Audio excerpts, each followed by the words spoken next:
ఉందంటే నువ్వు అప్పుడు ఈ రెండింటికి కలిపి ఒకే బ్రాకెట్ వేసుకుని ఆ పవర్ రాయొచ్చు.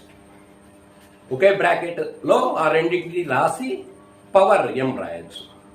అంటే అప్పుడు x5 అంటే x కు పవర్ m వస్తుంది, y కి పవర్ m వస్తుంది.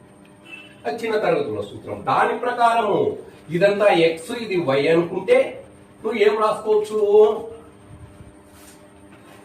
x plus a into x minus a అంటే xy అంటే x అంటే x plus a, x minus a అంటే y, xy whole to the power of ఇక్కడ m బదులు ఏముంది n ఉంది. ఇది మళ్ళా ఏం సూత్రం, ఇది a plus b into a minus b, a square minus b square. అంటే a బదులు x ఉంది, b బదులు a ఉంది. అంటే a స్క్వేర్ అంటే x square minus b square అంటే a square whole to the power of n. అంతేనా answer, x square minus.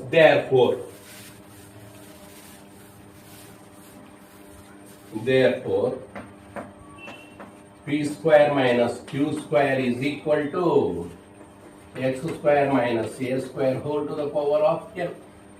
ఇది ఫస్ట్ ప్రాబ్లం అయిపోయింది ఇక్కడికి. ఇంకా ఇప్పుడు సెకండ్ ప్రాబ్లం ఏమి ఇచ్చినారు మీకు, 4pq is equal to a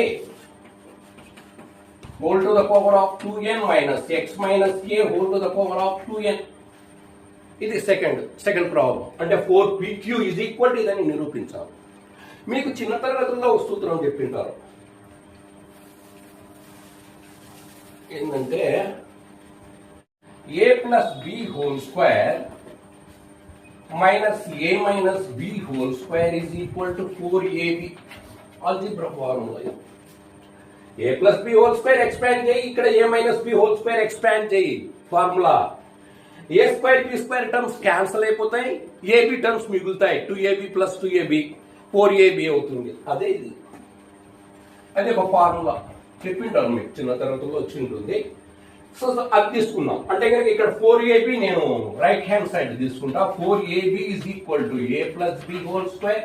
అంటే కుడి చేతి వైపు ఉండేది ఎడమ చేతి వైపు రాసుకుంటున్నా, ఎడమ చేతి వైపు ఉండేది కుడి చేతి వైపు రాసుకుంటున్నా. Minus a minus b whole square. ఓకేనా? సో ఇక్కడ నేను ఇది p అనుకో, ఇది q అనుకో. 4pq is equal to p plus q whole square minus of p minus q whole square. అంతేనా? తీసుకోవచ్చా?